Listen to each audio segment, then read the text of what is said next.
Commander Vex 9 stared at the holographic display with what could only be described as absolute horror.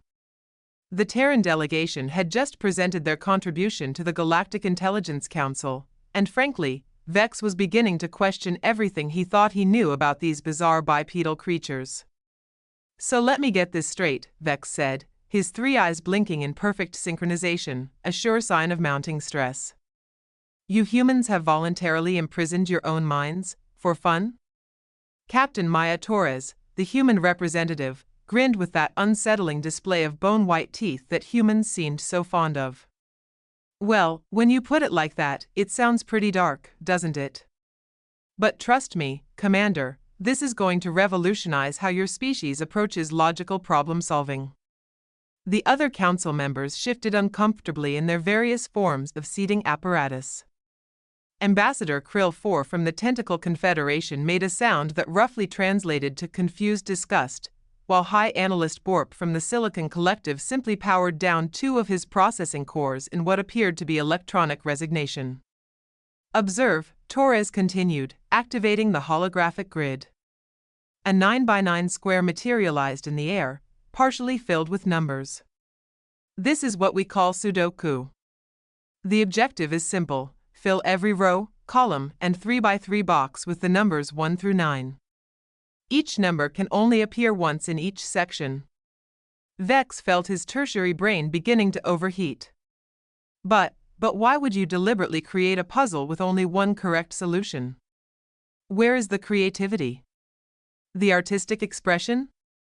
The philosophical depth? "Oh, Commander," Torres chuckled, "you haven't seen anything yet." She manipulated the display, showing hundreds of variations. Easy puzzles for beginners, medium difficulty for the moderately masochistic, and expert level for those who apparently enjoyed psychological torture as a recreational activity. "Your species has been struggling with the quantum logic matrices for over 3,000 years, Torres explained, her voice taking on that peculiar human quality they called enthusiasm. "You've approached it as a spiritual quest, a mathematical odyssey, a cosmic meditation. But you've been overthinking it." "Overthinking?" Krill 4's tentacles writhed in what could generously be called indignation. "The matrices contain the secrets of dimensional fold space navigation. They are the key to understanding the fundamental nature of reality itself." Sure, Torres waved dismissively, as if she were shooing away a particularly persistent spacefly. "But have you tried just, filling in the blanks?" The silence that followed could have powered a small moon. Vex looked around the council chamber, noting the various expressions of bewilderment, offense, and what he was beginning to recognize as that uniquely human emotion, barely contained amusement.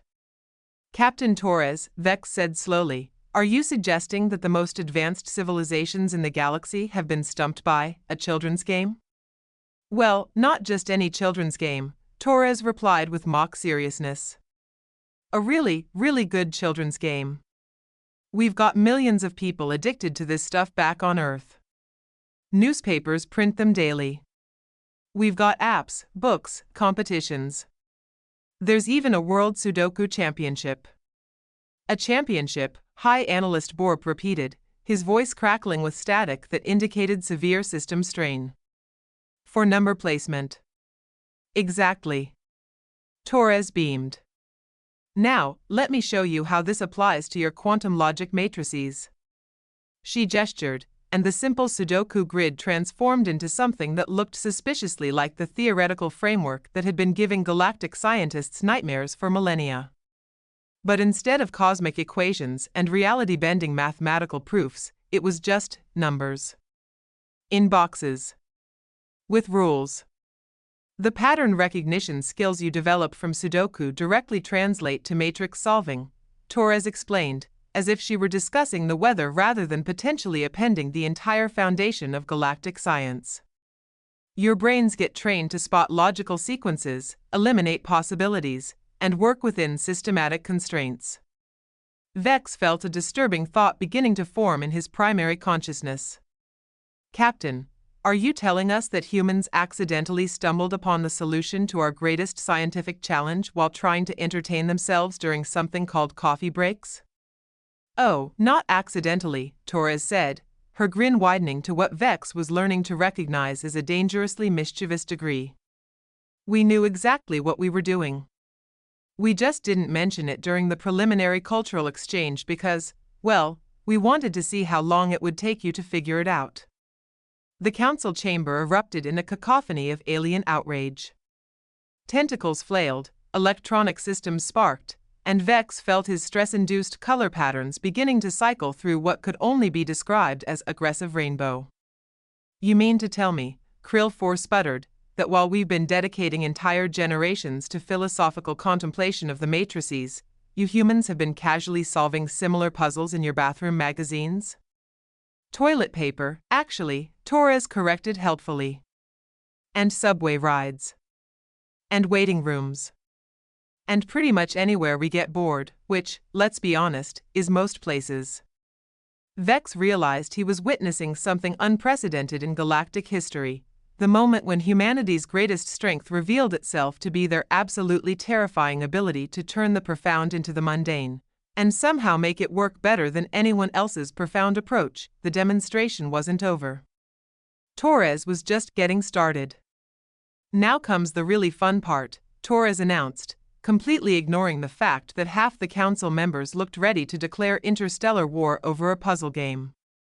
She manipulated the hologram again, and suddenly the chamber was filled with thousands of completed Sudoku grids floating in perfect formation. These, she said with the casual confidence of someone who had just broken several galactic records for intellectual humiliation, are solutions to your quantum logic matrices. All of them. Every single theoretical configuration you've been working on for the past 3 millennia. Vex color patterns had moved beyond aggressive rainbow and were now cycling through what could only be described as existential crisis neon. His voice came out as barely a whisper. How many humans can solve these? Oh, about 60 million, give or take, Torres shrugged. My grandmother does 5 of these every morning with her coffee. She's 87 and considers them light mental exercise. High Analyst Bork made a sound like a computer having a very polite nervous breakdown. Your elderly population treats our greatest intellectual challenge as morning stretches for the brain? Pretty much, yeah, Torres nodded. Actually, we were wondering if you folks might want to try some of our harder puzzles. We've got something called Killer Sudoku that might present a bit more of a challenge for advanced civilizations. The silence that followed was so profound that Vex could hear his own circulatory system pumping fluid through his consciousness chambers. Krill 4's tentacles had gone completely limp, which in tentacle confederation culture was equivalent to fainting while standing up. Captain Torres, Vex said, his voice barely holding together, please tell me you're not suggesting that there are more difficult versions of this mental torture device.